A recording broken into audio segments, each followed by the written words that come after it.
प्यारे मित्रों नमस्कार। आज हम लोग बहुत ही इम्पोर्टेंट टॉपिक पर उपस्थित हुए हैं और आप इस वीडियो के माध्यम से बहुत ही महत्वपूर्ण टॉपिक बेरोजगारी या बेकारी को सही ढंग से समझ सकते हैं। तो इसके लिए आवश्यक है कि वीडियो आप अंत तक जरूर देखें, ठीक है। तो आप वीडियो को सावधानीपूर्वक अंत तक देखें। आज का हमारा टॉपिक है बेरोजगारी या बेकारी। देखिए, वास्तव में बेरोजगारी है क्या, कब कोई व्यक्ति बेरोजगार कहलाएगा, इस पर पहले बात करते हैं। सुनिएगा, यदि इच्छुक व्यक्ति को, सुनिएगा, इच्छुक व्यक्ति मतलब काम करने वाला जो काम करना चाहता है, उस व्यक्ति को प्रचलित रोजगारी पर, देखिए प्रचलित रोजगारी पर जो बाजार में रोजगार चल रहा है, बाजार में जो रोजगार का कीमत है, जितना मजदूरी कीमत है, उस बेरोजगारी पर रोजगार प्राप्त न हो तो यह स्थिति बेरोजगारी कहलाता है और वह व्यक्ति बेरोजगार कहलाता है जो रोजगार चाहता था। तो बेरोजगारी फिर से, यदि इच्छुक व्यक्ति जो रोजगार करना चाहता है, जो रोजगार या काम करने की इच्छुक है, उसको प्रचलित रोजगारी पर जितना बाजार में रेट चल रहा है उस पर रोजगार प्राप्त न हो तो यह स्थिति बेरोजगारी कहलाता है। अब बात आता है कि हम बेरोजगार किसे कहेंगे, तो पहले थोड़ी सी और आगे बढ़ते हैं। श्रम शक्ति जनसंख्या, ध्यान दें, श्रम शक्ति जनसंख्या, labour force power, labour force population या LFP आप शॉर्ट में कह सकते हैं। लेबर फोर्स पॉपुलेशन में 15 वर्ष से 59 वर्ष के व्यक्ति, सभी इच्छुक व्यक्ति शामिल होते हैं। अब इसको समझिए, लेबर फोर्स पॉपुलेशन यह क्या है। शो देखिए, बेरोजगार हम लोग किसको नहीं कहेंगे। अब हमारे घर में जो बच्चे हैं जो 15 साल से कम उम्र के हैं तो वे बेरोजगार कहे जाएंगे, वे बेरोजगार के श्रेणी में नहीं आएंगे, उनको रोजगार की आवश्यकता नहीं है। अभी ध्यान दीजिएगा, हम लोग बेरोजगार किसे कहेंगे, ठीक है, उसको आज समझते हैं।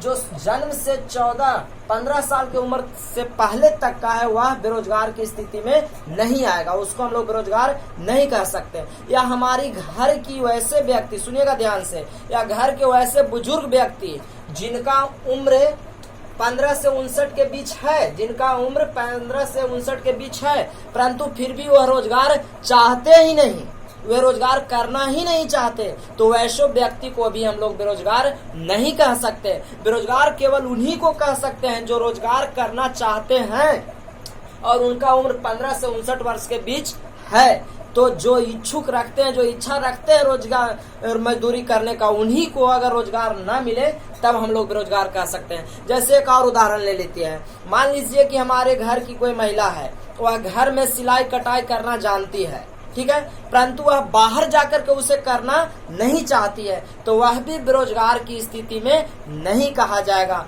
उसे कोई बेरोजगार नहीं कह सकता। जिसे रोजगार का तलाश होगा उसे रोजगार ही चाहिए। अगर वह कहता है कि नहीं मैं से यह नहीं कर पाऊंगा तो वह बेरोजगार नहीं कहा जाएगा। और भी एग्जाम्पल के समझ सकते हैं, जैसे कोई 40 साल का व्यक्ति है, मान लीजिए 40 साल का व्यक्ति है, वह घर पर कार्य करता है, किसी कारणवश उसका घर का कार्य बंद हो गया और बाहर उसको कार्य मिल रहा है, कहीं दूसरे जगह उसको काम मिल रहा है, लेकिन वो कहता है कि मैं इस काम को नहीं करूंगा, तब वह भी बेरोजगार नहीं है। तो अब आप समझ सकते हैं कि वास्तव में बेरोजगार किसे कहा जा सकता है। तो जो 15 से 59 साल के बीच है और काम करने की इच्छुक है, ऐसा नहीं कि काम को त्याग कर दे तो उसको बेरोजगार आप नहीं कह सकते, ठीक है।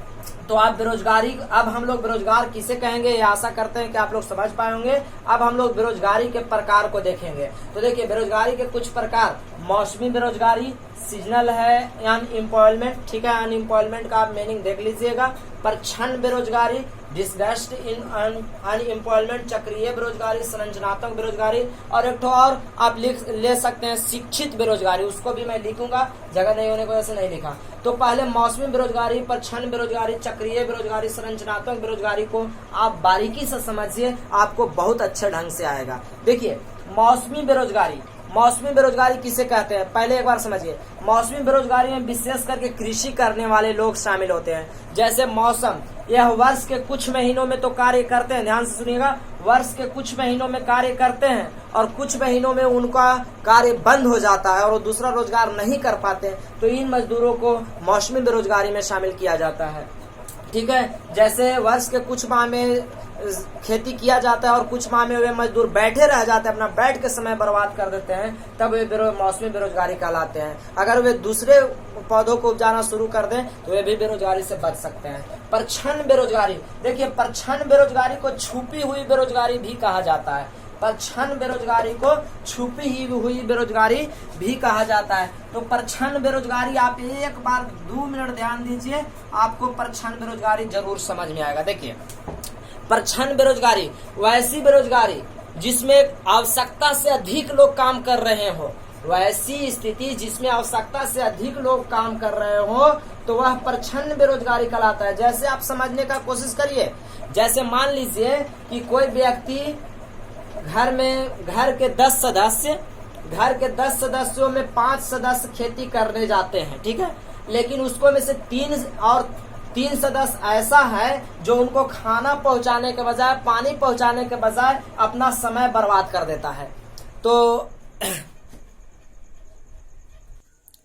तो हम लोग परछन बेरोजगारी को या छिपी बेरोजगारी, तो हम लोग देख रहे हैं, अगर मान लेते हैं 3 व्यक्ति वहां पे किसी कार्य के वजह से जाता है, फिर भी उत्पादन तो बराबर ही होगा, उत्पादन में कोई फर्क नहीं पड़ेगा। तो जब उत्पादन में कोई फर्क नहीं पड़ेगा तो ये 5 व्यक्ति कार्य करके उतना उपजा सकते थे, या 3 तो वहां पे बेकार हो गए। तो इस तरह से इसको परछन बेरोजगारी कहा जा सकता है। और भी आप बात समझ सकते हैं, मान लीजिए कोई कार्य मान लीजिए घर के 8 सदस्य कर रहे हैं, ठीक है, परंतु बहुत से ऐसे काम होते हैं विशेष करके कृषि के कार्यों में कि इसके साथ 8 के अलावे घर के बच्चे उसमें जुड़े रहते हैं। कृषि के कार्यों में घर के बच्चे उसके साथ लगे रहते हैं, घर के जितने बच्चे या महिलाएं हैं वे भी इनके साथ लगे रहते हैं। फिर भी जितना उत्पादन होना है उतना ही होता है, उससे ज्यादा कम नहीं होता। परंतु ये 3 लोग थे या जितने भी लोग रहते हैं उस सब का समय बर्बाद हो जाता है। तो ये छिपी हुई बेरोजगारी अथवा परछन बेरोजगारी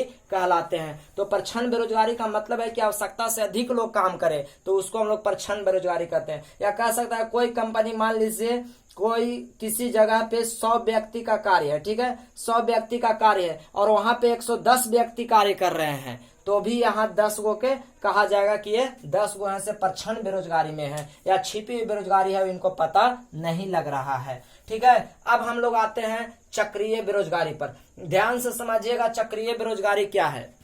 चक्रीय बेरोजगारी के साइक्लिकल अनएम्प्लॉयमेंट कहते हैं चक्रीय बेरोजगारी। तो चक्रीय बेरोजगारी कहने का तात्पर्य क्या है, सुनिएगा ध्यान से। चक्रीय बेरोजगारी का मतलब होता है जब अर्थव्यवस्था में वृद्धि का दौर हो तो रोजगार के अवसर बढ़ेगा, और जब अर्थव्यवस्था में मंदी का दौर हो तो रोजगार कम हो जाएगा। तो इस स्थिति में हम लोग चक्रीय बेरोजगारी का कि मान लीजिए कि कहीं पे कोई कारखाना बनता है तो वहां पे मजदूरों की मांग बढ़ती है, ठीक है, लेकिन उसके बजाय जब कारखाने को बंद किया जाए या रोजगार तो वहां से बेरोजगार मजदूर क्या हो जाएंगे, मजदूर बढ़ने लगेंगे। तो यहाँ पे चक्रीय बेरोजगारी कहने का तात्पर्य है कि वैसा बेरोजगारी जब अर्थव्यवस्था में बढ़ोतरी का, वृद्धि का दौर हो तो रोजगार बढ़ता है, अर्थव्यवस्था में कमी का दौर हो तो बेरोजगारी बढ़ता है। तो यह चक्रीय बेरोजगारी कहलाता है। अब हम लोग को समझना है संरचनात्मक बेरोजगारी। तो संरचनात्मक बेरोजगारी को स्ट्रक्चरल अनएम्प्लॉयमेंट कहा जाता है। यह संरचनात्मक बेरोजगारी कब है, जब बाजार में दीर्घकालीन परिवर्तन हो जाता है, मतलब लंबे समय के बाद कोई परिवर्तन हो, जब बाजार में लंबे समय के बाद कोई परिवर्तन हो तो वह संरचनात्मक बेरोजगारी आता है। जैसे मान लीजिए कि बाजार से अगर कहा जाए कि मान लीजिए जो मजदूर ऐसे थे, जैसे कुछ समय पहले मान लीजिए लालटेन या लैंप का निर्माण हो रहा था, ठीक है, तो लालटेन या लैंप का निर्माण हो रहा था तो कोई कारीगर उसको बना रहे होंगे, लेकिन जब वे लालटेन या लैंप बनना ही बंद हो गया तो वे मजदूर तो बेरोजगार हो गए। और अब इस स्थिति में मान लीजिए कि अब एलईडी बल्ब बन रहा है, तो एलईडी बल्ब वो मजदूर तो नहीं बना पाएगा जो लालटेन बना रहा था, इसलिए वह मजदूर क्या हो गए, संरचनात्मक बेरोजगारी आ गए। और उदाहरण के लिए समझ सकते हैं कि मान लीजिए कि कोई स्कूटर बनाने वाली कंपनी है क्या, स्कूटर बनाने वाली कंपनी, तो यह कंपनी बंद हो गया और कार बनाने वाला कंपनी खुल गया। ठीक है, तो यहाँ पर क्या हो गया कि स्कूटर बनाने वाला था से बेरोजगार हो गया और कार बनाने वाला मजदूर कम हो गया। मतलब दोनों स्थिति में बेरोजगारी बढ़ गया। यहाँ से मजदूर बेरोजगार हो गया और कार बनाने वाला मजदूर मिल ही नहीं रहा है। तो इस तरह के स्थिति को हम लोग संरचनात्मक बेरोजगारी कहते हैं। जब दीर्घकालीन लंबे समय के बाद कोई परिवर्तन हो जाए तब उसे दीर्घकालीन बेरोजगारी कहा जाता है, संरचनात्मक बेरोजगारी कहा जाता है। एक तो और है एजुकेशनल, मतलब शिक्षित बेरोजगारी। मतलब जब मैट्रिक, स्नातक, ग्रेजुएट, पीसी, एमए पास व्यक्ति, मतलब डिग्रीधारी व्यक्ति जब बेरोजगार होता है तब उसे हम लोग कहते हैं कि एजुकेशनल यानी शिक्षित बेरोजगारी है। वह चाह कर भी रोजगार के अवसर प्रदान नहीं कर पाता है। तो आशा करते हैं कि आपको यह बेरोजगारी संबंधी सारी परिभाषाएं समझ में आया होगा। तो आप अपने आसपास के मजदूरों को देखकर यह अनुमान लगा सकते हैं कि यह किस प्रकार के बेरोजगारी में है। किसान अक्सर मौसमी बेरोजगारी होते हैं, पर क्षण बेरोजगारी अक्सर कृषि क्षेत्र में ही, मतलब कुछ एक्स्ट्रा लोग काम में जुड़े रहते हैं, पर क्षण बेरोजगारी। चक्रीय बेरोजगारी जब अर्थव्यवस्था में बढ़ाव आए तब बढ़ता है, रोजगार के अवसर बढ़ता है। जब अर्थव्यवस्था में कमी आए तो रोजगार का अवसर घटता है। संरचनात्मक बेरोजगारी जब बाजार में दीर्घकालीन परिवर्तन हो तो संरचनात्मक बेरोजगारी। तो और एक होता है शिक्षित बेरोजगारी। शिक्षित बेरोजगारी का कहने का तात्पर्य है कि जब बाजार में शिक्षित बेरोजगारी, जब देश के पढ़े लिखे युवा साक्षर या डिग्रीधारी मैट्रिक, स्नातक, इंटर पास व्यक्ति को रोजगार नहीं मिल पाता है तो वैसे व्यक्तियों को शिक्षित बेरोजगारी में शामिल किया जाता है। तो आप अपने आसपास के मजदूरों को देखकर यह अनुमान लगाइए कि यह किस प्रकार के बेरोजगारी में है या हम लोग खुद किस प्रकार के बेरोजगारी से जूझ रहे हैं। और बेरोजगारी होना किसी देश के लिए काफी ही घातक सिद्ध होता है, इससे संसाधनों के भी नष्ट होता है। तो आइए मैं एक करके इनका परिभाषा लिख देता हूं जिसे आप नोट भी कर सकते हैं। तो पूरी वीडियो को अंत तक जरूर देखिए। तो अब हम लोग बेरोजगारी के परिभाषा को हमने आपके लिए लिख लिया है, एक बार आप देख लीजिए। मौसमी बेरोजगारी, इसमें व्यक्ति वर्ष के कुछ महीनों में बेरोजगार होता है। जैसे हमने कहा कृषि के समय, कृषि के कुछ महीने में जोताई, कोड़ाई, बुनाई का तेजी होता है और बाकी महीने में लोग बैठ करके समय गंवा देते हैं। पर क्षण बेरोजगारी या छिपी हुई बेरोजगारी, इसमें आवश्यकता से अधिक व्यक्ति किसी कार्य को करते हैं। जैसे हमने कहा कि कृषि में 10 गो व्यक्ति कार्य कर रहा है और 4 व्यक्ति उसके साथ बैठकर या उसके लिए कोई काम करके व्यस्त है। जैसे घर के 10 व्यक्ति काम कर रहे हैं और 4 बच्चे और 2 महिला उसके खाना पहुंचाने में, जल पहुंचाने में और कार्य के लिए व्यस्त है, फिर भी उत्पादन उतना ही होगा। तो यह परछन अथवा छिपी हुई बेरोजगारी होता है। विशेष रूप से यह कृषि के क्षेत्र में देखा जाता है या गांव इलाकों में। गांव में विशेष रूप से गांव में छिपी हुई बेरोजगारी ज्यादा होता है। तो गांव में विशेष करके यह बेरोजगारी होता है। कहाँ होता है यह? गांव में ज्यादा होता है। गांव में क्या होता है कि कोई लोग, मान लीजिए कहीं पे कोई प्रोग्राम या कार्यक्रम हो रहा है तो 50-100 लोग उसको देखने में व्यस्त अपना समय कर देते हैं और इसी तरह से हम लोग परछन बेरोजगारी के शिकार हो जाते हैं। चक्रीय बेरोजगारी, अर्थव्यवस्था में उतार चढ़ाव के कारण उत्पन्न बेरोजगारी। हमने अभी कहा अर्थव्यवस्था में उतार चढ़ाव, जब अर्थव्यवस्था में मतलब तेजी का दौर हो तो रोजगार के अवसर उत्पन्न होते हैं, रोजगार मिलते हैं। ठीक है, जब मंदी का दौर हो तो लोग बेरोजगार हो जाते हैं। तो इसे हम लोग चक्रीय बेरोजगारी, अर्थव्यवस्था में उतार चढ़ाव के कारण उत्पन्न होता है।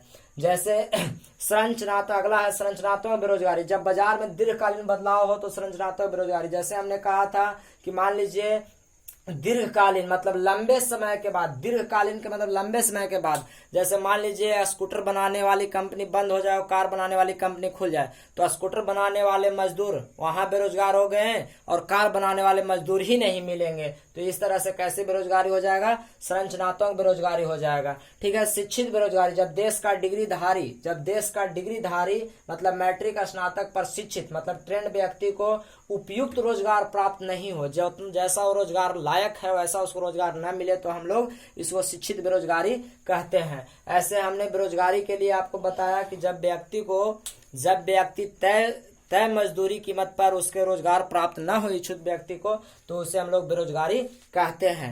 लेकिन अमेरिका में क्या है, अमेरिका जैसे देशों में है कि व्यक्ति जिस लायक है उसको प्रशिक्षण के आधार पर उसे रोजगार नहीं मिले तो वह कहलाता है बेरोजगार। ठीक है, तो आज का हमारा सवाल है, तो आप इसको समझ सकते हैं कि हम लोग अब आप देख करके किस प्रकार के बेरोजगारी हो सकता है, आप अनुमान लगाइए। तो आज का हमारा सवाल है, आप इस सवाल का उत्तर हमें कमेंट बॉक्स में जरूर देंगे, हमें आपके उत्तर का इंतजार रहेगा। तो आज का हमारा सवाल है, उसे आप ध्यान से समझेंगे।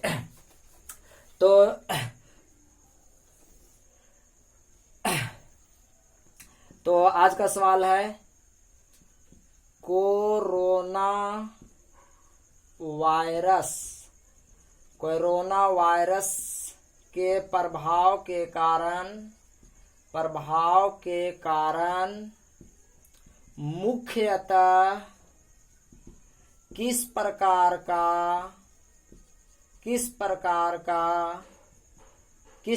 का बेरोजगारी विश्व के लिए विश्व में उत्पन्न होगा, विशेष करके अविकसित देशों के लिए। तो आपका ऑप्शन यह है, मौसमी बेरोजगारी, प्रच्छन्न बेरोजगारी, चक्रीय बेरोजगारी और संरचनात्मक बेरोजगारी। चारों में से आप अपना उत्तर दे सकते हैं। अगर आपको वीडियो पसंद आए तो लाइक और शेयर जरूर करें। चैनल को सब्सक्राइब ना किए हैं तो चैनल को सब्सक्राइब भी जरूर कर ले। ठीक है, तो अगर आपको कोई सवाल पूछना है तो आप उत्तर कमेंट बॉक्स में करके पूछ सकते हैं। तब तक के लिए धन्यवाद, नमस्कार, जय हिंद।